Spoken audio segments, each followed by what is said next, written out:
Good morning dear students. आज मैं आपको क्लास 11th और 12th दोनों का थर्ड चैप्टर हिंदी पद्य में एक फूल की चाय, जो कि सियाराम शरण द्वारा गुप्त जी द्वारा लिखा हुआ है, ये मैं आपको बताऊंगा।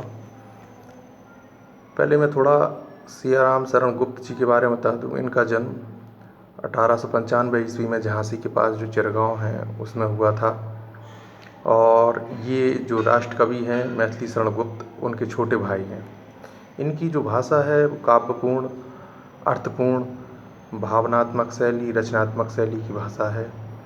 और इन्होंने समाज की जो बुराइयां हैं उस पर बड़ा भारी व्यंग्य किया है। उसके माध्यम से, अपनी कविताओं के माध्यम से समाज में फैली बुराइयों को दूर करने का एक प्रयास किया है। 1963 में 1963 में इनकी डेथ हो गई। इनकी एक रचना, काफ़ी सारी रचनाएं हैं, दूर बादल और भी काफ़ी हैं, आप बुक में पढ़ेंगे। और उसी में से एक रचना है एक फूल की चाय। ये मैं आपको आज बता रहा हूँ। एक फूल की चाय, यहाँ फूल का मतलब किससे लिया गया है? यहाँ फूल का मतलब एक नई छोटी सी बच्ची से लिया गया है। यहाँ फूल का मतलब अब उस छोटी सी बच्ची को फूल कहा गया है। बच्चे जैसे फूल कोमल होता है, सुगंधित होता है, ऐसे ही छोटे छोटे बच्चे फूल जैसे होते हैं, नाजुक होते हैं। तो एक फूल की चाय, वो फूल नहीं है जो फ्लावर है, जो गमलों में खिलता है, उस फूल की बात नहीं कर रहे हैं। वो उस लड़की की बात कर रहे हैं जो कि एक छोटी बच्ची है, उसको फूल की संज्ञा दी गई है। बहुत रोकता था सुखिया को, पिता है जो अपनी बच्ची के बारे में, उसका कविता के माध्यम से पिता और पुत्री के बारे में, छोटी सी पुत्री है, उसकी लड़की है, उसके बारे में बताया गया है। पिता कह रहा है, बहुत रोकता था सुखिया को, ना जा खेलने को बाहर, नहीं खेलता खेलना रुकता उसका, नहीं ठहरती वह पल भर। मेरा हृदय कांप उठता था, बाहर गई निहार उसे, यही मानता कि बचा लूं किसी तरह इस बार उसे। देखिए, जो पिछले समय में जो दलित होते थे, निचली जाति के लोग होते थे, वो हमेशा उनके अंदर एक डर बना रहता था। उच्च जाति के लोगों का एक डर बना रहता था कि कहीं हमसे कुछ गलत काम ना हो जाए, जिसके द्वारा मुझे उनके क्रोध का सामना करना पड़े और उनके क्रोध का हमें भाजन बनना पड़े। तो इस तरह से बहुत डरते थे वो लोग, अपने बच्चों को भी खेलने नहीं जाने देते थे। तो वही कह रहा है कि बहुत रोकता था सुखिया को, सुखिया यानी उसकी छोटी लड़की का नाम है, उसको बहुत रोकता था कि बाहर खेलने मत जा मत जा।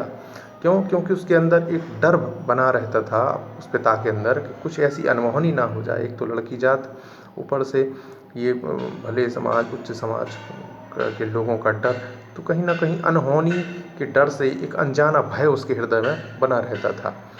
और कुछ हो ना जाए मेरी बिटिया को, ये सोच के ही उसका हृदय कांप उठता था।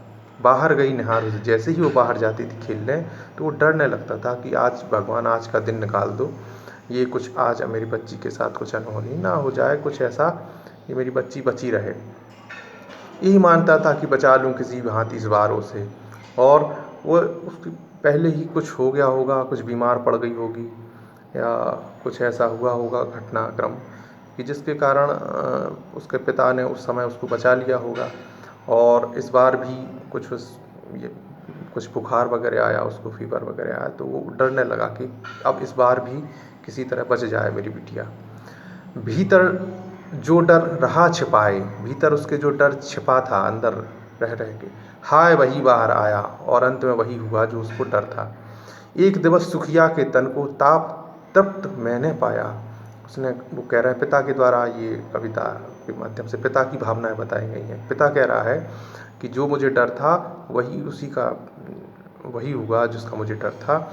एक दिन जब मैं अपने खेत से वापस आया, काम करके वापस घर आया, तो मैंने देखा कि मेरी जो बिटिया है, ताप तप्त मैंने उसे, ताप मतलब होता है ज्वर, ज्वर का मतलब फीवर, बुखार। तप्त का मतलब होता है तपना, यानी बुखार से तपना। जब फीवर आता है तो बॉडी गर्म हो जाती है। तो ताप तप्त मैंने पाया, मैंने देखा कि मेरी बिटिया बुखार से तड़प रही है, उसका बदन तप रहा है। ज्वर में बेहवल हो वह बोली, और बहुत ज्वर है यानी बुखार है, और उसमें वह बिटिया मुझसे बोली, हे पिताजी, क्या जानूं किस डर से मुझको देवी के प्रसाद का